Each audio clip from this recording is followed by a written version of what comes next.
ಬಾಡಿದ್ರಂತೂ ಯಾರು ಹಾಕಿಸ್ಕೊತಿದ್ರು. ಯಾಕೆಂದ್ರೆ ರುದ್ರದೇವರು ಕೊಟ್ಟಂತಹ ಮಾಲೆ ದೇವಲೋಕದ ಮಾಲೆ. ದೇವಲೋಕದ ಹೂವಿನ ಮಾಲೆ ಬಾಡೋದೇ ಇಲ್ಲ. ಅಂಥ ಬಾಡದೇ ಇರೋ ಹೂವಿನ ಮಾಲೆ ಅದನ್ನು ಹಿಡ್ಕೊಂಡು 5 ವರ್ಷಗಳ ಕಾಲ ದೇಶದಲ್ಲಿ ತಿರುಗಿದ್ದಾರೆ. ಎಲ್ರಿಗೂ ಹೇಳಿಲ್ಲಂತೆ, ನೋಡಿ ಈ ಮಾಲೆ ಯಾರಾದ್ರೂ ಹಾಕಿಸ್ಕೊಂಡ್ರೆ ಅವರು ಭೀಷ್ಮರನ್ನು ಕೊಲ್ತಾರೆ, ಇದು ರುದ್ರದೇವರ ವರ, ಆದ್ರಿಂದ ಅಂಥ ಪರಾಕ್ರಮ ಶಕ್ತಿ ಸಾಮರ್ಥ್ಯ ಬರ್ತದೆ, ಯಾರಾದ್ರೂ ಹಾಕಿಸ್ಕೊಳ್ರಿ ಅಂತ ಹೇಳಿದ್ರೆ ಒಬ್ರು ತಯಾರಾಗ್ಲಿಲ್ಲಂತ ಆ ಮಾಲೆ ಹಾಕಿಸ್ಕೊಳ್ಳಿ. ಯಾಕೆಂದ್ರೆ ಭೀಷ್ಮರನ್ನ ಕೊಲ್ಲುವಂತಹ ಶಕ್ತಿ ಬರ್ತದೆ ಅಂತ ರುದ್ರದೇವರು ಹೇಳಿದ್ದಾರೆ ನಿಜ, ಆದರೂ ಭೀಷ್ಮರ ಬಗ್ಗೆ ಹೆದರಿಕೆ. ಅಕಸ್ಮಾತ್ ಎಲ್ಲಿಯಾದ್ರೂ ವರ ಸುಳ್ಳಾಗಿ ನಾವು ಸತ್ತು ಬಿಟ್ಟೆ, ಭೀಷ್ಮರನ್ನ ಕೊಲ್ಲಿಕ್ಕೆ ಹೋಗಿ ಭೀಷ್ಮರ ವಿರೋಧ ಮಾಡ್ಲಿಕ್ಕೆ ಯಾರೂ ತಯಾರಿದ್ದಿಲ್ಲಂತೆ, ಅಷ್ಟು ಹೆದರ್ತಾ ಇದ್ರಂತೆ. ರುದ್ರದೇವರು ವರ ಕೊಟ್ಟಿದ್ದಾರೆ ಈ ಮಾಲೆಯನ್ನ, ಇದನ್ನ ಹಾಕಿಸ್ಕೊಂಡಂತಹ ಕ್ಷತ್ರಿಯ ಭೀಷ್ಮರನ್ನ ಕೊಲ್ತಕ್ಕಂಥವನಾಗ್ತಾನೆ ಅಂತಂದ್ರೆ ಯಾರ್ಯಾರು ಆ ಸಾಹಸ ಮಾಡ್ಲಿಲ್ಲ. ಅಂಬೆ 5 ವರ್ಷಗಳ ಕಾಲ ಆ ಮಾಲೆ ಹಿಡ್ಕೊಂಡು ದೇಶ ತಿರುಗಿದ್ಲು. ಒಬ್ಬ ಕ್ಷತ್ರಿಯನೂ ಕೂಡ ಆ ಮಾಲೆ ಹಾಕಿಸ್ಕೊಳ್ಳಿಲ್ಲ, ಆ ಸಾಹಸ ಮಾಡ್ಲಿಲ್ಲ. ಇವಳ ಉದ್ದೇಶ ಏನಿತ್ತು ಅಂತಂದ್ರೆ ಯಾರಿಗಾದ್ರೂ ಮಾಲೆ ಹಾಕೋದು, ಅದರಿಂದ 2 ಕೆಲಸ ಆಗ್ತದೆ. ಮಾಲೆ ಹಾಕಿಸ್ಕೊಂಡವರು ಭೀಷ್ಮರನ್ನ ಕೊಲ್ತಾರೆ, ಮತ್ತೆ ನಾನು ಮಾಲೆ ಹಾಕಿದ್ವಿ ಅಂತ ಮೇಲೆ ನನ್ನನ್ನು ಮದುವೆ ಮಾಡ್ಕೋತಾರೆ, ಅದನ್ನ ನಾನು ಅವರಿಗೆ ಹೆಂಡತಿ ಆಗಬಹುದು, ಇಷ್ಟು ಉದ್ದೇಶ. ಕಾಲಾತ್ ಮುಂದೇಹ ಸಂಭವಂ. ಹಾಗಿದ್ರು ರುದ್ರದೇವರು ವರ ಕೊಡುವಾಗ ಕಾಲಾಂತರದಲ್ಲಿ ಗಂಡ ಆಗ್ತಿ ಅಂತ ಬಿಟ್ಟಿದ್ದಾರೆ. ಅಂದ್ರೆ ಈಗಂತೂ ಅಂಬೆ ಹೆಣ್ಣಾಗಿದ್ದೀನಿ, ಭೀಷ್ಮ ಮಾಡ್ಕೊಳ್ಳದೆ ಇದ್ರೆ ಅಷ್ಟೇ ಹೋಯ್ತು, ಯಾರಿಗಾದ್ರೂ ಮಾಲೆ ಹಾಕಿಸಿ ಅವರಿಂದ ಭೀಷ್ಮರನ್ನ ಕೊಲಿಸಿ ಅವರಿಗೆ ನಾನು ಹೆಂಡತಿ ಆಗಿಬಿಟ್ರೆ ಆಯ್ತು ಅಂತ ವಿಚಾರ ಮಾಡಿದ್ವಿ. ಯಾರು ಮಾಲೆ ಹಾಕಿಸ್ಕೊಳ್ಳಿಲ್ಲ. ಮಾಲೆ ಹಾಕಿಸ್ಕೊಳ್ಳಿಲ್ಲ ಅನ್ನೋದಕ್ಕೆ ಇದು ಒಂದು ಕಾರಣ. ಯಾರಾದ್ರೂ ಮಾಲೆ ಹಾಕಿಸ್ಕೊಂಡ್ ಬಿಟ್ರೆ ಅಂಬೆ ಕೈಯಿಂದ ಅವ್ರು ಗಂಡ ಆಗ್ಬೇಕಾಗ್ತದೆ. ಬ್ರಹ್ಮದೇವರು ವರ ಸುಳ್ಳಾಯ್ತು, ಬ್ರಹ್ಮದೇವರು ವರ ಕೊಟ್ಟಿದ್ರಲ್ಲ ನಿನಗೆ ಪತಿ ಇಲ್ಲದೆ ಹೋಗ್ಲಿ ಅಂತ, ಅದು ಆ ಕಾರಣದಿಂದ ಯಾರ್ಯಾರೂ ಮಾಲೆ ಹಾಕಿಸ್ಕೊಳ್ಳಿ. ದ್ರುಪದರಾಜನ ಹತ್ರ ಬಂದ್ಲು. ಕೊನೆಗೆ ದ್ರುಪದರಾಜನ ಹತ್ರ ಬಂದ್ರೆ ಆ ದ್ರುಪದರಾಜನೂ ಕೂಡ ಸಾಹಸ ಮಾಡ್ಲಿಲ್ಲ, ಅವನೂ ಮಾಲೆ ಹಾಕಿಸ್ಕೊಳ್ಳಿಲ್ಲ. ಕೊನೆಗೆ ಅವಳು ದ್ರುಪದರಾಜನ ಮನೆ ಬಾಗಿಲಲ್ಲಿ ಆ ಮಾಲೆ ಇಟ್ಟು ಹೋಗಿಬಿಟ್ಟ. ದ್ರುಪದರಾಜನ ಮನೆ ಬಾಗಿಲಲ್ಲಿ ಇಟ್ಟುಬಿಟ್ಲು ಆ ಮಾಲೆ. ತಾಮ್ನ ಭೀಷ್ಮ ಭಯಾತ್ ಕೇಪಿ ಜಗೃಹುಸ್ತಾಂ ಹಿ ಸಾ ತತಃ ದ್ರುಪದಸ್ಯ ಗೃಹದ್ವಾರಿ ನ್ಯಸ್ಯ ಯೋಗಾತ್ತನುಂ ಜಹೌ.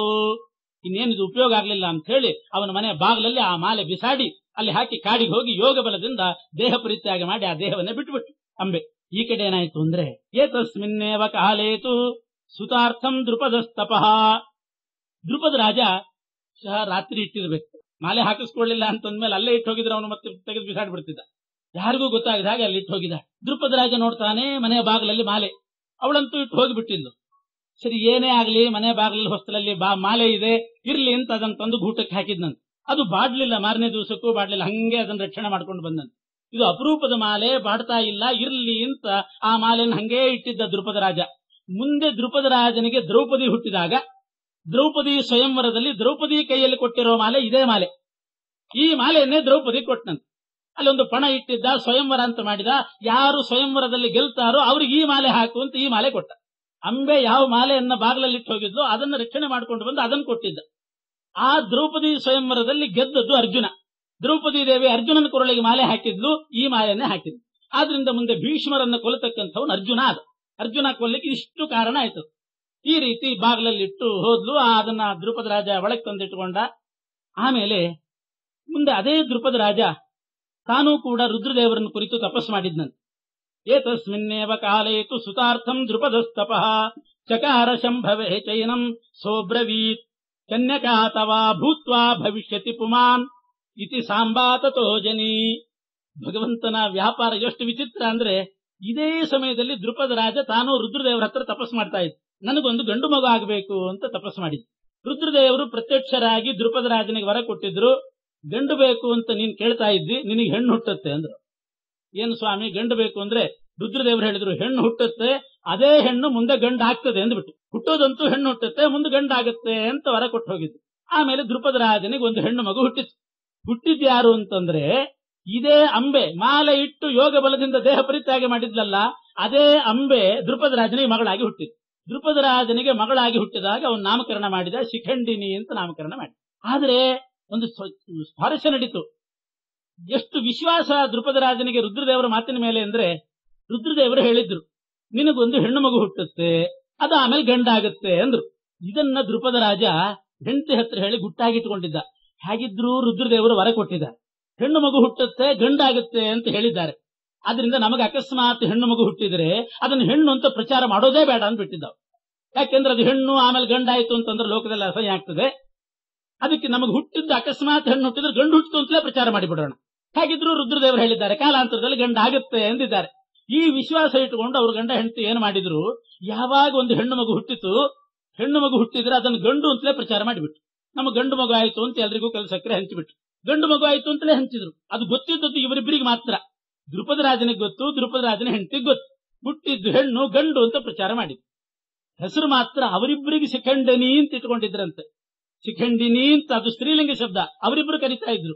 ಬೇರೆಯವರಿಗೆಲ್ಲ ಗಂಡು ಹೆಸರಿತ್ತಂತೆ, ಶಿಖಂಡಿ ಅಂತಲೇ ನಾಮಕರಣ ಮಾಡಿಬಿಟ್ರು. ಶಿಖಂಡಿ ಅಂತಲೇ ನಾಮಕರಣ ಮಾಡಿದ್ರು, ಗಂಡು ಹುಟ್ಟಿದೆ ಅಂತಲೇ ಮಾಡಿದ್ರು. ಅದೇ ರೀತಿ ಗಂಡು ಹೆಸರೇ ಇಟ್ರು. ಮುಂದೆ ದೊಡ್ಡದಾಗಿ ಬೆಳೆದಾಗ ಅಂಗಿ ಚಡ್ಡಿನೇ ಹಾಕಿದ್ರು ಅದಕ್ಕೆ. ಮತ್ತೆ ಇನ್ನೇನು ಮಾಡ್ಬೇಕು, ಗಂಡು ಅಂತ ಪ್ರಚಾರ ಮಾಡಿಬಿಟ್ಟಿದ್ದಾರೆ. ಯಾಕೆಂದ್ರೆ ರುದ್ರದೇವರ ಮಾತಿನ ಮೇಲೆ ವಿಶ್ವಾಸ. ಹೆಣ್ಣು ಹುಟ್ಟುತ್ತೆ, ಗಂಡಾಗುತ್ತೆ. ಹೇಳೋದು ಹೇಳಿದ್ರು ರುದ್ರದೇವರು, ಯಾವತ್ತಾಗುತ್ತೆ ಅಂತ ಡೇಟ್ ಹೇಳಿಲ್ಲ. ಸರಿ, ಅದು ಹೇಳಿದ್ರೆ ಅಷ್ಟು ಸಮಸ್ಯೆ ಇರ್ತದೆ. ಅಂತೂ ಗಂಡಾಗುತ್ತೆ ಅಂತ ಅಂದ್ಬಿಟ್ಟಿದ್ರು. ಇವ್ರಿಗೇನು ಎಷ್ಟು ವಿಶ್ವಾಸ ಅಂತಂದ್ರೆ ರುದ್ರದೇವರ ಮಾತಿನ ಮೇಲೆ ಇಷ್ಟು ಹೇಳಿದ್ದಾರೆ ರುದ್ರದೇವರು, ಇವತ್ತಾದ್ರೂ ಆಗಬಹುದು, ನಾಳೆ ಆದ್ರೂ ಆಗಬಹುದು, ನಾಡ್ದಾದ್ರೂ ಆಗಬಹುದು. ಅದಕ್ಕೋಸ್ಕರ ಯಾಕೆ ಸುಮ್ಮನೆ ಹೆಣ್ಣು ಅಂತ ಹೇಳ್ಕೊಳ್ಳೋಣ, ಮತ್ತೆ ಗಂಡಾಗಿ ಬಿಟ್ರೆ ಅಸಹ್ಯ ಆಗ್ತದೆ ಅಂತ ಹೇಳಿ ಗಂಡು ಅಂತಲೇ ಪ್ರಚಾರ ಮಾಡಿ, ಅದೇ ರೀತಿ ನಾಮಕರಣ ಮಾಡಿ, ಸ್ಕೂಲಿಗೆ ಸೇರಿಸುವಾಗಲೂ ಅದೇ ಹೆಸರೇ ಹೇಳಿ ಗಂಡು ಅಂತಲೇ ಮಾಡಿ ಅದೇ ರೀತಿ ಮಾಡ್ಕೊಂಡು ಬಂದ್ರು. ದಿನ ದಿನ ಕಾಯ್ತಿದ್ದಾರೆ, ಇವತ್ತಾದ್ರೂ ಆಗಬಹುದು, ನಾಳೆ ಆದ್ರೂ ಆಗಬಹುದು. ಗ್ರಹಚಾರಕ್ಕೆ ಅದು ಗಂಡು ಆಗ್ಲೇ ಇಲ್ಲ, ಹೆಣ್ಣಾಗೇ ಉಳ್ಕೊಂಡಿತ್ತು. ಎಲ್ಲಿವರೆಗೆ ಅಂತಂದ್ರೆ ಮದುವೆ ವಯಸ್ಸು ಬರೋ ತನಕನೂ ಅದು ಹೆಣ್ಣೆ. ಆದ್ರೆ ವೇಷ ಮಾತ್ರ ಗಂಡಿಂದೇ ಮಾಡಿದ್ರು. ಪುಂವೇಷೇಣೈವ ಗೂಹಿತಾಂ. ಅವತ್ತೇ ಶುರುವಾದದ್ದು ನೋಡ್ರಿ, ಹೆಣ್ಣು ಮಕ್ಕಳಿಗೆ ಗಂಡು ವೇಷ ಹಾಕ್ಲಿಕ್ಕೆ ಶುರುವಾದದ್ದು. ಇವತ್ತಿನವರು ಹೊಸದಾಗಿ ಶುರು ಮಾಡಿದ್ದಲ್ಲ ಅದು. ಮೊದಲು ಮಾಡಿಟ್ಟ ಅವನು ದ್ರುಪದ ರಾಜ. ಮೊದಲು ಕ್ರಾಫ್ಟ್ ಬಿಡಿಸಿದ, ಪ್ಯಾಂಟ್ ಎಲ್ಲ ಮಾಡಿದ್ದ ಅವನು ದ್ರುಪದ ರಾಜ. ಆದ್ರೆ ಅವನು ಮಾಡಿದ್ದಕ್ಕೊಂದು ಕಾರಣ ಇದೆ. ರುದ್ರದೇವರು ವರ ಕೊಟ್ಟಿರು, ಸ್ತ್ರೀ ಭೂತ್ವ ಪುಮಾನ್ ಭವಿಷ್ಯತಿ, ಹೆಣ್ಣು ಹುಟ್ಟುತ್ತೆ ಗಂಡಾಗುತ್ತೆ ಅಂತ ಅವರು ವರ ಕೊಟ್ಟಿದ್ರಲ್ಲ. ಅಂಥ ವಿಶ್ವಾಸ ಇಟ್ಟರೆ ಹಂಗೆ ಇಡಬೇಕು ಪರಮಾತ್ಮನ ಮೇಲೆ, ದೇವರ ಮೇಲೆ. ಅಂತಹ ವಿಶ್ವಾಸ ಯಾರಿಗೂ ದ್ರುಪದರಾಜನಷ್ಟು ವಿಶ್ವಾಸ ಇವತ್ತಿಗೂ ಇಲ್ಲ. ಇಷ್ಟು ಅವರ ಮಾತಿನ ಮೇಲೆ ವಿಶ್ವಾಸ ಇಟ್ಟು ಗಂಡು ಅಂತಲೇ ಪ್ರಚಾರ ಮಾಡಿ, ಅದೇ ರೀತಿ ಮಾಡಿ ಪುರುಷ ವೇಷನೆ ಹಾಕಿ ಎಲ್ಲ ಮಾಡಿದ್ರು. ಗಂಡು ಅಂತಲೇ ಇತ್ತು. ಎಷ್ಟು ಅನಾಹುತ ಕಾರಣ ಆಯ್ತಿದು ಅಂತಂದ್ರೆ, ಹಿರಣ್ಯವರ್ಮ ಅಂತ ಒಬ್ಬ ರಾಜ, ದಕ್ಷಿಣ ದೇಶದ ರಾಜ ಹಿರಣ್ಯವರ್ಮ ಅಂತ ಅವನ ಹೆಸರು. ಅವನಿಗೊಬ್ಬನು ಹೆಣ್ಣು ಮಗಳು ಪ್ರಚಾರ ಮಾಡಿಕೊಟ್ಟಿದ್ದ. ಆ ಹೆಣ್ಣು ಮಗಳಿಗೆ ಮದುವೆ ವಯಸ್ಸು ಬಂತು. ಅವನು ವರ ಹುಡುಕ್ತಿದ್ದ, ನನ್ನ ಮಗಳಿಗೆ ಒಂದು ವರ ಬೇಕು ಅಂತ. ಯಾರೋ ಹೇಳಿದ್ರು ದ್ರುಪದ ರಾಜನ ಮಗ ಇದ್ದಾನೆ ಅಂತ. ಗ್ರಹಚಾರಕ್ಕಿದು ಮಗಳು. ವೇಷ ಮಾತ್ರ ಗಂಡು ವೇಷ ಹಾಕಿಟ್ಟಿದ್ರಲ್ಲ, ಆ ಪ್ರಚಾರ ಮಾಡಿದ ಈ ಅನರ್ಥಕ್ಕೆ ಕಾರಣ ಆಯ್ತು. ಹಾಗಿದ್ರು ದ್ರುಪದ ರಾಜ ಪಾಂಚಾಲ ದೇಶದ ರಾಜ, ದೊಡ್ಡ ರಾಜ, ಅವನಿಗೊಂದು ರಾಜಕುಮಾರ ಇದ್ದಾನಂತೆ, ಶಿಖಂಡಿ ಅಂತ ಹೆಸರಂತೆ. ದ್ರುಪದ ರಾಜನ ಮಗ, ನಿನ್ನ ಮಗಳನ್ನು ಕೊಟ್ಟು ಮದುವೆ ಮಾಡಬಹುದು ಅಂತ ದಶಾರಣ ದೇಶದ ರಾಜ ಪುರೋಹಿತರನ್ನ ಹೇಳಿ ಕಳಿಸಿದ.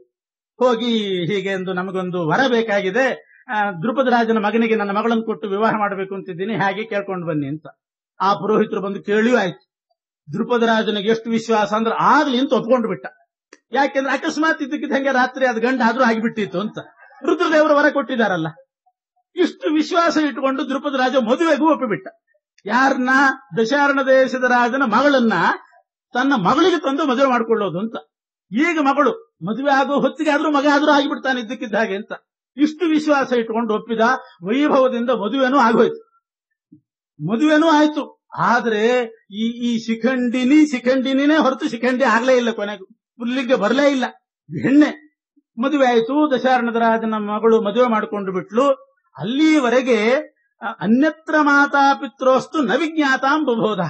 ತಂದೆ ತಾಯಿ ಬಿಟ್ಟು ಇನ್ಯಾರಿಗೂ ಗೊತ್ತಿಲ್ಲ ಇದು ಹೆಣ್ಣು ಅಂತ. ಅವಳಿಗೊಂದು ಗೊತ್ತಿತ್ತು, ಯಾರು ಹುಟ್ಟಿದವಳಿಗೆ ಗೊತ್ತಿತ್ತು. ಅಪ್ಪ ಅಮ್ಮ ಅವಳಿಗೆ ಬಿಟ್ಟು ಇನ್ಯಾರಿಗೂ ಗೊತ್ತಿಲ್ಲ. ಈಗ ಇನ್ನೊಬ್ರಿಗೆ ಗೊತ್ತಾಯ್ತು. ಯಾರಿಗೆ? ದಶಾರಣ ದೇಶ ರಾಜನ ಮಗಳಿಗೆ ಗೊತ್ತಾಯ್ತು.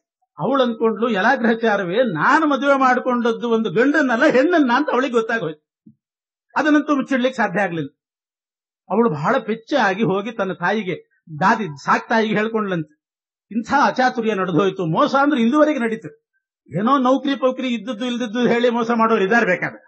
ಇಂಥ ಮೋಸ ಯಾರ್ಯಾರು ಮಾಡ್ಲಿಕ್ಕಿಲ್ಲ ಮದುವೆಯಲ್ಲಿ. ಇಂಥ ಮೋಸ ದ್ರುಪದ ರಾಜನ ಮನೆಯಲ್ಲಿ ನಡೆದೋಯ್ತು. ಏನೋ ವಿಧಾನಸೌಧದಲ್ಲಿ ಕೆಲಸ ಅಂದ್ಬಿಡ್ತಾರಂತೆ ಕೆಲವರು. ಭಾರಿ ಕೆಲಸ ಇರಬೇಕು, ಎಲ್ಲೋ ಮಿನಿಸ್ಟರ್ ಪಿ ಏನೋ ಅಂತ ಕನ್ಯಾ ಕೊಟ್ಬಿಡೋಣ. ಏನ್ ಕೆಲಸ? ವಿಧಾನಸೌಧದಲ್ಲಿ ಕಸ ಗುಡಿಸೋ ಕೆಲಸ, ಅಟೆಂಡರ್ ಕೆಲಸ. ಇಂಥ ಮೋಸಗಳೆಲ್ಲ ನಡೀತಿರ್ತದೆ. ಆದ್ರೆ ಇದೆಂಥದ್ದು? ಒಂದು ಹೆಣ್ಣು ಮಗು ಗಂಡು ಅಂತ ಹೇಳ್ಕೊಂಡು ಇನ್ನೊಂದು ಹೆಣ್ಣನ್ನು ಮದುವೆ ಮಾಡ್ಕೊಂಡು ಬಿಟ್ಟು ಅವಳು ಹೋಗಿ ತನ್ನ ದಾದಿಗೆ ಹೇಳಿದ್ಲು. ಅವಳು ತತ್ಪಿತ್ರೆ ಸಾ ನಿವೇದಯಿತು. ಆವಾಗ ದಶಾರಣ ರಾಜನಿಗೆ ಸುದ್ದಿ ಗೊತ್ತಾಯ್ತು, ದ್ರುಪದ ರಾಜ ಇಂಥ ಮೋಸ ಮಾಡಿದ್ದ. ತನ್ನ ಮಗಳನ್ನು ತನ್ನ ಹೆಣ್ಣು ಮಗಳಿಗೆ ತಗೊಂಡು ಗಂಡು ವೇಷ ಹಾಕಿ ಮಗಳಿಗೆ ಮದುವೆ ಮಾಡ್ಕೊಂಡಲ್ಲ ಅಂತ ಗೊತ್ತಾಯ್ತು. ಅವನು ದೂತನನ್ನ ಕೊಟ್ಟು ಕಳಿಸಿದ್ನಂತೆ. ಯಾರಿಗೆ? ದ್ರುಪದ ರಾಜನ ಹತ್ರ.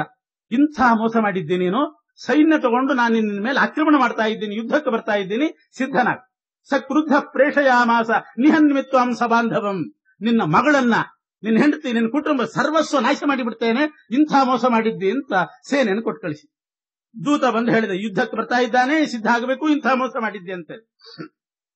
ದ್ರುಪದ ರಾಜನಿಗೆ ಎಷ್ಟು ವಿಶ್ವಾಸ ರುದ್ರದೇವರ ಮಾತಿನ ಮೇಲೆ ಅಂತಂದ್ರೆ, ಇವನು ವಾಪಸ್ ಹೇಳಿ ಕಳಿಸಿದ್ನಂತೆ, ನಿನ್ನ ಮಗಳಿಗೆ ಬುದ್ಧಿ ಇಲ್ಲ ಅಂತ ಹೇಳಿ ಕಳಿಸಿದೆ. ನಿನ್ನ ಮಗಳಿಗೆ ಬುದ್ಧಿ ಇಲ್ಲ, ಮದುವೆ ಮಾಡಿಕೊಂಡದ್ದು ಗಂಡನ್ನೋ ಹೆಣ್ಣನ್ನೋ ತಿಳ್ಕೊಳ್ಳುವಷ್ಟು ಯೋಗ್ಯತೆ ನಿನ್ನ ಮಗಳಿಗಿಲ್ಲ, ಮಗಳ ಮಾತು ಕೇಳಿದಂತಹ ನಿನಗೆ ಬುದ್ಧಿ ಇಲ್ಲ, ಯುದ್ಧಕ್ಕೆ ಬರ್ತಿದೆಯಂತೆ, ನಿನಗೆ ರಾಜ್ಯ ಯಾಕೆ ರಾಜ ಆಗಿದ್ದಿ, ನೀನು ರಾಜ್ಯದ ಪರಿಪಾಲನೆ ಮಾಡೋ ಯೋಗ್ಯತೆನೇ ನಿನಗಿಲ್ಲ, ರಾಜನಾಗ್ಲಿಕ್ಕೆ ನೀನ್ ನಾಲಾಯ್ಕು, ಹೀಗೆಲ್ಲ ಬೈದು ಕಳಿಸ್ಬಿಟ್ಟ ಇವನು. ಯಾಕೆ ಅಂತಂದ್ರೆ ಇವತ್ತಲ್ಲ ಮುಂದಿನ ಕ್ಷಣದಲ್ಲಿ ನನ್ನ ಮಗಳು ಮಗ ಆಗ್ತಾನೆ ಅಂತ ಯಾರು ವಾಪಸ್ ಬೈದು ಕಳಿಸ್ಬಿಟ್ನಂತ.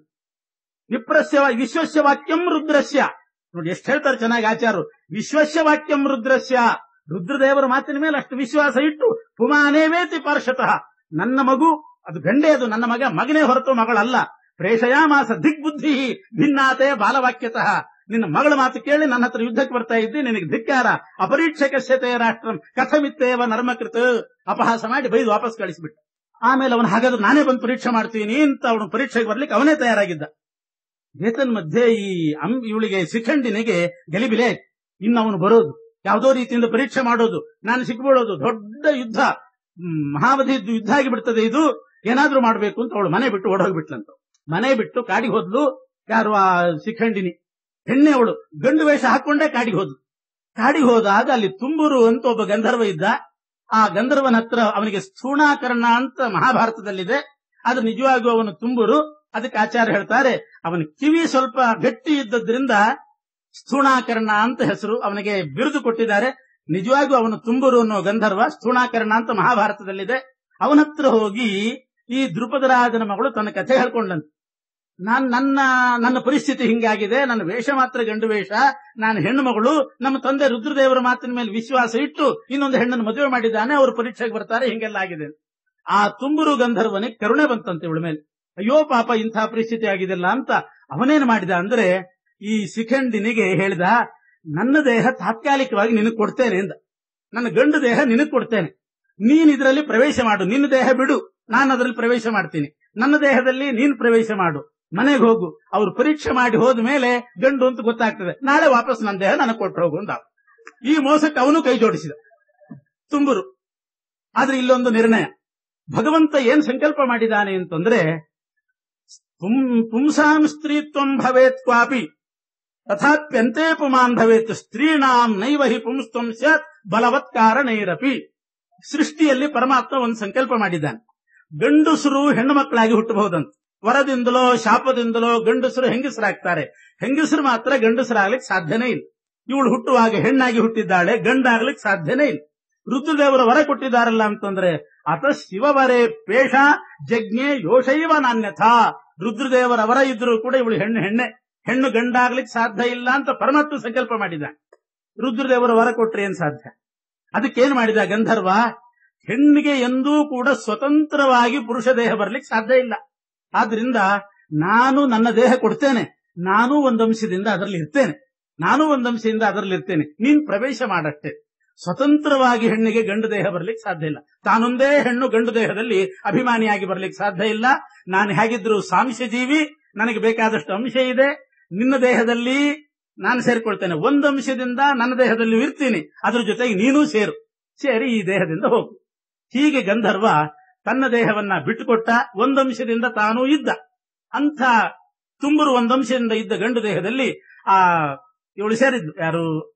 ಶಿಖಂಡಿನಿ ಸೇರ್ಕೊಂಡು ತನ್ನ ದೇಹ ಹೆಣ್ಣು ದೇಹ ತುಂಬರು ಕೊಟ್ಟು ತಾನು ಮನೆಗೆ ಬಂದು, ಇವನು ತುಂಬರು ಶಿಖಂಡಿನಿ ದೇಹದಲ್ಲಿ, ದ್ರುಪದರಾಜನ ಮಗಳ ದೇಹದಲ್ಲಿ ತಾನು ಪ್ರವೇಶ ಮಾಡಿಕೊಂಡು ಕಾಡಿನಲ್ಲೇ ಇದ್ದ. ಇವಳು ಬಂದ್ಲು. ಆದ್ರೆ ಇಲ್ಲಿ ಇನ್ನೊಂದು ಸಮಸ್ಯೆ ಬರ್ತದೆ. ತುಂಬರು ತನ್ನ ದೇಹವನ್ನೇನೋ ಕೊಟ್ಟ, ಮನೆಗೆ ಬಂದ್ರೆ ತಂದೆ ತಾಯಿ ಗುರ್ತು ಸಿಗ್ಬೇಕಲ್ಲ. ಇವಳು ದೇಹ ಅಲ್ಲಿ ಹೋಗಿದೆ, ತುಂಬರು ದೇಹ ಬಂದಿದೆ, ಯಾವುದೋ ಒಂದು ದೇಹ ಬಂತು ಅಂತ ಅನ್ಕೋತಾರೆ. ಅದಕ್ಕೆ ತುಂಬರು ತನ್ನ ದೇಹ ಕೊಟ್ಟದ್ದಲ್ಲದೆ ಒಂದು ವರನೂ ಕೊಟ್ಟನಂತೆ, ನಿನ್ನ ದೇಹದಂತೆ ನನ್ನ ದೇಹ ಆಗಲಿ ಅಂತ ವರ ಕೊಟ್ಟು, ತನ್ನ ಗಂಡು ದೇಹ ಕೊಟ್ಟು ಆ ಶಿಖಂಡಿನಿಯಂತೆ ಹೋಲಿಕೆ ಬರೋ ಹಾಗೇನೂ ಮಾಡಿದ್ದಂತೆ. ಇದೊಂದು ಭಾರಿ ವಿಚಿತ್ರ, ಪರಮಾತ್ಮನ ಸಂಕಲ್ಪದಿಂದ ಆಯ್ತು. ತನ್ನ ಪುರುಷ ದೇಹ ಕೊಟ್ಟ, ತಾನೂ ಒಂದಂಶದಿಂದ ಪ್ರವೇಶ ಮಾಡಿದ, ಆ ಶಿಖಂಡಿನಿಯ ದೇಹದ ಹೋಲಿಕೆನೂ ಬರೋ ಹಾಗೆ ಅನುಗ್ರಹ ಮಾಡಿದ. ಅಂಥ ಪುರುಷ ದೇಹದಲ್ಲಿ ಶಿಖಂಡಿನಿ ಪ್ರವೇಶ ಮಾಡಿ ಮನೆಗೆ ಬಂದ್ಲು. ದಶಾರ್ಣ ದೇಶದ ರಾಜ ಬಂದು ಪರೀಕ್ಷೆ ಮಾಡಿದ, ಅಂತೂ ದಶಾರ್ಣದ ರಾಜನಿಗೆ ಖಾತ್ರಿ ಆಯ್ತು, ನನ್ನ ಅಳಿಯ ಅಂತಲೇ ಗೊತ್ತಾಯ್ತು. ಮಗಳಿಗೆ ಸೊಸೆ ತಂದ್ಕೊಂಡದ್ದಲ್ಲ, ಮಗಳಿಗೆ ಅಳಿಯನೇ ಬಂದಿದ್ದಾನೆ, ಇವರು ಗಂಡು ಅಂತ ಅವನಿಗೆ ಖಾತ್ರಿ ಆಯ್ತು. ಆಮೇಲೆ ಬೇಜಾರು ಮಾಡ್ಕೊಂಡಂತ ತನ್ನ ಮಗಳಿಗೆ ಒಂದಿಷ್ಟು ಬೈದ, ನಿನಗ್ ಬುದ್ಧಿ ಇಲ್ಲ ಅಂತಂದು.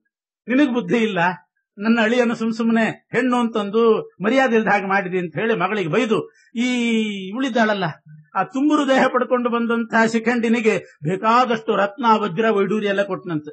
ಯಾಕೆ ಸುಮ್ನೆ ಇಷ್ಟು ಎಲ್ಲ ಕಿರಿಕಿರಿ ಮಾಡಿದ್ದಕ್ಕೆ ಬೇಜಾರು ಮಾಡ್ಕೋಬೇಡ ಅಂತ ಒಂದಿಷ್ಟು ದುಡ್ಡು ಕೂಡ ಕೊಟ್ಟು ದಶಾರ್ಣ ದೇಶರಾಜ ಹೋದ. ಇಲ್ಲೇನಾಯ್ತು ಅಂತಂದ್ರೆ, ಈ ತುಂಬುರು ಯಾವಾಗ ಸ್ತ್ರೀ ದೇಹದಲ್ಲಿ ಅವನು ಪ್ರವೇಶ ಮಾಡಿದ, ತುಂಬುರು ಗಂಧರ್ವ ಕುಬೇರನ ಭೃತ್ಯ. ಏನೋ ಕೆಲಸ ಹೇಳಬೇಕಾಗಿತ್ತು, ಆ ಹೊತ್ತಿಗೆ ಕುಬೇರ ಬಂದ್ಬಿಟ್ಟ. ತುಂಬುರನ ಹತ್ರ ಏನೋ ಕೆಲಸ ಹೇಳಲಿಕ್ಕೆ ಬಂದಿದ್ದಾನೆ. ಈ ತುಂಬುರು ನೋಡಿದ್ರೆ ಹೆಣ್ಣು ವೇಷದಲ್ಲಿದ್ದಾನೆ, ಸ್ತ್ರೀ ದೇಹದಲ್ಲಿದ್ದ. ಅದೇ ಹೊತ್ತಿಗೆ ಕೆಲಸ ಹೇಳಲಿಕ್ಕೆ ಕುಬೇರ ಬರ್ತಾ ಇದ್ದಾನೆ. ಇವನ ದೇಹ ಆ ರೀತಿ ಹೋಲಿಕೆ ಇತ್ತು, ಶಿಖಂಡಿನಿದ್ದು. ತುಂಬುರು ದೇಹ ಮಾತ್ರ ಅದೇ ಸ್ತ್ರೀ ದೇಹನೇ ಬಂದ್ಬಿಟ್ಟಿತ್ತು, ತನ್ನ ಹೋಲಿಕೆಯನ್ನು ಇಟ್ಕೊಂಡಿದ್ದಿಲ್ಲ. ಆದ್ರಿಂದ ಕುಬೇರ ಕೆಲಸ ಹೇಳಲಿಕ್ಕೆ ಬರುವಾಗ, ಅಯ್ಯೋ ನಾನು ಸ್ತ್ರೀ ದೇಹದಲ್ಲಿದ್ದೀನಿ, ಏನ್ ಮಾಡಬೇಕು ಅಂತ ಯಾವುದೋ ಪದೆಯಲ್ಲಿ ಅಡ್ಕೊಂಡ್ಬಿಟ್ಟಂತೆ. ಹೋಗಿ ಅಡ್ಕೊಂಡದ್ದಾಗಿ ಗೊತ್ತಾಯ್ತು ಕುಬೇರನಿಗೆ, ಇವನ್ಯಾಕೆ ಅಡ್ಕೋತಾ ಇದ್ದಾನೆ, ಸ್ತ್ರೀ ದೇಹ ಬೇರೆ ಬಂದಿದೆ, ಇದೆಲ್ಲ ಹಿಂಗೆ ಚಮತ್ಕಾರ ನಡೆದಿದೆ ಅಂತ ಎಲ್ಲ ಗೊತ್ತಾಗೋಯ್ತು ಕುಬೇರನಿಗೆ. ಅವನ ಹತ್ತಿರ ಬಂದು ಆ ಪೊದೆಯಲ್ಲಿದ್ದಂಥ ತುಂಬುರವನ್ನು ಹಿಡಿದು ಶಾಪ ಕೊಟ್ಬಿಟ್ನಂತೆ. ನೀನೇನೋ ಚಮತ್ಕಾರ ಮಾಡಿ ದೊಡ್ಡಸ್ತಿಗೆ ಉಪಕಾರ ಮಾಡ್ಲಿಕ್ಕೆ ಅಂತ ಹೇಳಿ ನಿನ್ನ ದೇಹ ಅಲ್ಲಿ ಕೊಟ್ಟು ಆ ಸ್ತ್ರೀ ದೇಹ ನೀನ್ ಇಟ್ಕೊಂಡಿದ್ದಲ್ಲ, ನೀನ್ ಹಿಂಗೆ ಆಗಿಬಿಡ್ಲಿ, ಇದೇ ನಿನ್ ಪರ್ಮನೆಂಟ್ ಆಗಿಬಿಡ್ಲಿ ಅಂತ ಶಾಪ ಕೊಟ್ಬಿಡ್ಲಿ. ಈ ಸ್ತ್ರೀ ದೇಹನೇ ನಿನಗೆ ಪರ್ಮನೆಂಟ್ ಇದ್ಬಿಡ್ಲಿ, ಅವನಿಗೆ ಅದೇ ಇದ್ಬಿಡ್ಲಿ ಅಂತ. ಶಿಖಂಡಿನಿಗೆ ಆ ಪುರುಷ ದೇಹನೇ ಇದ್ಬಿಡ್ಲಿ, ನಿನಗೆ ಈ ಹೆಣ್ಣು ದೇಹನೇ ಇದ್ಬಿಡ್ಲಿ. ಇವನ್ ಗೋಲ್ಡ್ ಇಟ್ಕೊಂಡು, ಅಯ್ಯೋ ನನ್ನ ಗತಿ ಏನ್, ಮತ್ತೆ ಯಾವಾಗ ನನ್ ಗಂಡ ಆಗುದು, ಶಿಖಂಡಿ ಸತ್ ಮೇಲೆ ನಿನಗೆ ನಿನ್ನ ದೇಹ ನಿನಗೆ ಬರ್ತದೆ ಅಂತ. ಶಿಖಂಡಿ ಸಾಯೋ ತನಕ, ಮುಂದೆ ಯುದ್ಧದಲ್ಲಿ ಸಾಯೋ ತನಕ ಅವನಿಗೆ ಗಂಡ ದೇಹನೇ ಇರ್ಲಿ, ನಿನಗೆ ಈ ಹೆಣ್ಣು ದೇಹನೇ ಇರ್ಲಿ, ಶಿಖಂಡಿ ಸತ್ ಮೇಲೆ ನೀನು ಮತ್ತೆ ಗಂಡು ಆಯ್ತು ಅಂತ ಒಪ್ಕೊಂಡ. ಮತ್ತೆ ಅಲ್ಲೇ ವಾಸ ಮಾಡಿಬಿಟ್ಟ. ಮಾರನೇ ದಿವಸ ಪರೀಕ್ಷೆ ಎಲ್ಲ ಆದ್ಮೇಲೆ ಯಥಾ ಪ್ರಕಾರ ವಾಪಸ್ ಕೊಡ್ಬೇಕಲ್ಲ, ಬಂದು ಶಿಖಂಡಿನಿ ತುಂಬುರು ದೇಹವನ್ನು ವಾಪಸ್ ಕೊಟ್ಟು ತನ್ನ ಹೆಣ್ಣು ದೇಹ ತಗೊಂಡು ಹೋಗೋಣ ಅಂತ ಬಂದಾಗ ತುಂಬುರು ಹೇಳ್ತಾನೆ, ನಿನ್ನ ಅದೃಷ್ಟ ದೊಡ್ಡದು ಅಂದ. ನಿನ್ನ ಅದೃಷ್ಟ ದೊಡ್ಡದು, ನೀನೇನೋ ಮಾಡ್ಕೊಂಡು ಹೋದ್ರೆ ಒಂದ್ ದಿವಸಕ್ಕೆ ಅಂತ ಕೇಳಿದ್ರೆ ಅದು ನಿನಗೆ ಪರ್ಮನೆಂಟೇ ಆಯ್ತು, ತಗೊಂಡು ಹೋಗ್ಬಿಡು. ನನಗಿಂತ ಶಾಪ ಬಂದಿದೆ, ಕುಬೇರ ಶಾಪ ಕೊಟ್ಟಿದ್ದಾನೆ, ನಾನು ಹೀಗೆ ಇರ್ತೀನಿ, ನೀನ್ ಇದೇ ರೀತಿ ಇದ್ಬಿಡು ಅಂತ ಹೇಳಿ ಕಳಿಸಿದ. ಈ ರೀತಿ ದ್ರುಪದ ರಾಜ ರುದ್ರದೇವರ ಮಾತಿನ ಮೇಲೆ ವಿಶ್ವಾಸ ಇಟ್ಟದ್ದಕ್ಕೆ ಅಂತೂ ಇಂತೂ ರುದ್ರದೇವರ ಮಾತು ಸುಳ್ಳಾಯ್ತು ಅಂತಲ್ಲ. ರುದ್ರದೇವರು ಏನ್ ಹೇಳಿದ್ರು, ಹೆಣ್ಣಾಗಿ ಹುಟ್ಟಿ ಮುಂದೆ ಗಂಡ ಆಗ್ತಾನೆ ಅಂತ ಅಷ್ಟು ಹೇಳಿದ್ರು. ಸ್ವತಂತ್ರವಾಗಿ ಗಂಡ ಆಗ್ಲಿಲ್ಲ. ಕುಬೇರಿದು ತುಂಬುರುವಿನ ಒಂದಂಶ ಇರತಕ್ಕಂತಹ ಗಂಡು ದೇಹ ಬಂತು, ಪ್ರವೇಶ ಆಯ್ತು ಅಷ್ಟೇನೆ. ಅಂತೂ ರುದ್ರದೇವರ ವರದಂತೆ ಅವನು ಶಿಖಂಡಿಯಾಗಿ ಬಿಟ್ಟ. ಹೀಗೆ ಅಂಬೆ ಶಿಖಂಡಿನಿಯಾಗಿ ಹುಟ್ಟಿ ಶಿಖಂಡಿ ಅದು ಶಿಖಂಡೀಚ ಮಹಾರಥ ಅಂತ ಭಗವದ್ಗೀತೆಯಲ್ಲಿ ಉಲ್ಲೇಖ ಇದೆ. ದ್ರುಪದರಾಜನ ಮಗ ಶಿಖಂಡಿ ಭಾರೀ ಪರಾಕ್ರಮಶಾಲಿಯಾಗಿ ಗಂಡು ದೇಹ ಬಂದಿತ್ತು, ಅದರಿಂದ ಮಹಾಪರಾಕ್ರಮಶಾಲಿಯಾಗಿ ಮಹಾರಥ ಅಂತ ಪ್ರಸಿದ್ಧನಾಗ್ತಾ ಇದ್ದಾನೆ. ಪ್ರಾಪಗಂಧರ್ವ ದೇಹೋಪಿ ತಯಾ ಪಶ್ಚಾದಧಿಷ್ಠಿತ ಉವಾಸೈವ ವನೆ ತಸ್ಮಿನ್ ಧನದಸ್ತತ್ರ ಚಾಗಮತ್ ಅಪ್ರತ್ಯುತ್ಥಾಯಿನಂ ತಂತು ಲೀಯಮಾನಂ ವಿಲಜ್ಜಯ ಶಶಾಪಧನದೋ ದೇವಃ ಚಿರಮಿತ್ಥಂ ಭವೇತಿತಂ ತಥಾ ವಸತ್ಸ ಗಂಧರ್ವಃ ಕನ್ಯಾ ಪಿತ್ರೋರಶೇಷತಃ ಕಥಯಾಮಾಸಾನುಭೂತಂ ತೌ ಭೃಶಂ ಮುದಮಾಪತುಃ. ಅವರು ಸಂತೋಷಪಟ್ಟಿದ್ದಾರೆ. ಹೀಗೆ ಅಂಬೆ ಶಿಖಂಡಿಯಾಗಿ ಹುಟ್ಟಿದ್ಲು. ಅದೇ ಶಿಖಂಡಿ ಭೀಷ್ಮರ ಮರಣಕ್ಕೂ ಕಾರಣ ಆಗಿದ್ದಾಳೆ, ನಿಮಿತ್ತ ಆಗಿದ್ದಾಳೆ. ಕೊಂದವನು ಅರ್ಜುನ, ಮಾಲೆ ಹಾಕಿಸ್ಕೊಂಡಿದ್ರಿಂದ ಕೊಂದವನು ಅರ್ಜುನ. ಮಹಾಭಾರತದಲ್ಲಿ ಇದು ಒಂದಿದೆ, ಶಿಖಂಡಿನಿಯಾಗಿ ದ್ರುಪದರಾಜನ ಮಗಳಾಗಿ ಹುಟ್ಟಿದಾಗ ಆ ಒಂದು ಮಾಲೆಯನ್ನು ಸುಮ್ಮನೆ ಒಂದ್ಸಲ ತಾನು ಹಾಕೊಂಡು ಆ ಕಡೆ ಇಟ್ಕೊಂಡಿದ್ದಂತವ್, ತಾನೂ ಒಂದ್ಸಲ ಹಾಕಿ ತೆಗೆದಿಟ್ಟಿದ್ದಂತೆ ಶಿಖಂಡಿನಿ. ಆದ್ರಿಂದ ಆ ಮಾಲೆ ತಾನೂ ಒಂದ್ಸಲ ಧರಿಸಿದ್ಲು. ಮುಂದೆ ದ್ರೌಪದಿ ಅದೇ ಮಾಲೆಯನ್ನು ಅರ್ಜುನನ ಕೊರಳಿಗೆ ಹಾಕಿದ್ಲು. ಆದ್ರಿಂದ ಭೀಷ್ಮರ ಮರಣಕ್ಕೆ ಶಿಖಂಡಿನೂ ಕಾರಣ, ಅರ್ಜುನನೂ ಕಾರಣ. ಇಬ್ಬರಿಂದ ಮುಂದೆ ಯುದ್ಧದಲ್ಲಿ ಬರ್ತದ. ಇದು ಅಂಬೆ ಕಥೆ ಹೀಗಾಯಿತು. ಅವತ್ತಿನಿಂದ ಭೀಷ್ಮರ ದ್ವೇಷ ಪ್ರಾರಂಭ ಆಯಿತು. ಎಲ್ಲದಕ್ಕೂ ಬ್ರಹ್ಮಶಾಪ ಮೂಲ. ಈ ಕಡೆ ಅಂಬೆ ಕಥೆ ಹೀಗಾದ್ಮೇಲೆ ಅಂಬಿಕೆ ಮತ್ತು ಅಂಬಾಲಿಕೆಯರನ್ನ ಇಬ್ಬರನ್ನ ತಂದು ಭೀಷ್ಮಾಚಾರ್ಯರು ವಿಚಿತ್ರ ವೀರ್ಯನಿಗೆ ಮದುವೆ ಮಾಡಿಕೊಟ್ಟಿದ್ರು. ವಿಚಿತ್ರ ವೀರ್ಯ ಪ್ರಮದಾದ್ವಯಂ ತತ್ ಸಂಪ್ರಾಪ್ಯ ರೇಮೇ ದಗಣಾನ್ ಸುಸಕ್ತಃ ತತ್ಯಾಜ ದೇಹಂ ಸಚ ಯಕ್ಷ್ಮಣಾರ್ಜಿತಃ ತತೋಸ್ಯ ಮಾತಾ ಸ್ಮರದಾಶು ಕೃಷ್ಣಂ. ವಿಚಿತ್ರ ವೀರ್ಯ ಇಬ್ರು ಹೆಂಡಂದ್ರನ್ನ ವಿವಾಹ ಮಾಡಿಕೊಂಡಿದ್ದ, ಅಂಬಿಕೆ ಅಂಬಾಲಿಕೆಯರನ್ನ. ಅವರಲ್ಲಿ ಅತಿಯಾಗಿರತಕ್ಕಂಥ ಆಸಕ್ತಿಯನ್ನು ತೋರಿಸಿದ. ಅತಿ ಆಸಕ್ತಿಯಿಂದ ಅವನು ಯಕ್ಷ್ಮ ಅಂದ್ರೆ ಕ್ಷಯರೋಗದಿಂದ ಅವನು ಸಾಯಬೇಕಾಯ್ತು. ಕ್ಷಯರೋಗ ಪೀಡಿತನಾಗಿ ಸತ್ತ. ಅದನ್ನೇ ಹಿಂದೆ ನಿರ್ಣಯ ಹೇಳಿದ್ದಾರೆ ಆಚಾರ್ಯ. ಆಗಿನ ಕಾಲದಲ್ಲಿ ಸ್ವೇಚ್ಛೆಯಿಂದ ದೇಹತ್ಯಾಗ ಮಾಡ್ತಿದ್ರು ಹೊರತು ಸುಮ್ಸುಮ್ಮನೆ ದೇಹತ್ಯಾಗ ಆಗ್ತಿದ್ದಿಲ್ಲ. ಬಲಿಷ್ಠರಿಂದ ವಧೆ ಆಗಬೇಕು, ಅಥವಾ ಅತಿಸಕ್ತಾಹ ತಪೋಹೀನಾಹ ಕಥಂಚಿನ್ ಮೃತಿಮಾಪ್ನುಯು. ಅತಿಯಾದ ಸಾಂಸಾರಿಕ ಧರ್ಮದಲ್ಲಿ ಆಸಕ್ತಿ, ಗೃಹಸ್ಥ ಧರ್ಮದಲ್ಲಿ ಅತಿಯಾದ ಆಸಕ್ತಿ ಮತ್ತು ತಪೋಹೀನಾಹ, ಸರಿಯಾದಂತಹ ತಪಸ್ಸು ಜಪ ತಪ ನಿಷ್ಠೆ ಅದು ಇಲ್ಲದೆ ಇದ್ರೆ ಅಂಥವರು ರೋಗದಿಂದ ಸಾಯ್ತಿದ್ರು. ಇಲ್ಲದೆ ಇದ್ರು ಸುಮ್ಮನೆ ರೋಗದಿಂದ ಸಾಯೋ ಕ್ರಮ ಇದ್ದಿಲ್ಲ.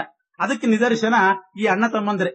ಚಿತ್ರಾಂಗದ ತನಗಿಂತ ಬಲಿಷ್ಠನಾದ ಚಿತ್ರಾಂಗದ ಅನ್ನೋ ಹೆಸರಿನ ಗಂಧರ್ವನಿಂದ ಸತ್ತ.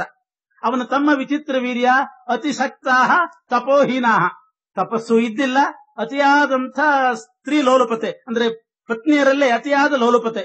ಅದರಿಂದ ಸಚ ಯಕ್ಷ್ಮಣಾರ್ಜಿತಃ, ಕ್ಷಯರೋಗ ಪೀಡಿತನಾಗಿ ಸತ್. ಕುರುವಂಶ ಹೀಗಾಗೋಯ್ತು. ಈ ಕಡೆ ವಿಚಿತ್ರ ವೀರ್ಯ ಮಕ್ಕಳಿಲ್ದೆ ಹೋದ, ಚಿತ್ರಾಂಗದ ಮದುವೆ ಇಲ್ಲದೆ ಸತ್ತ.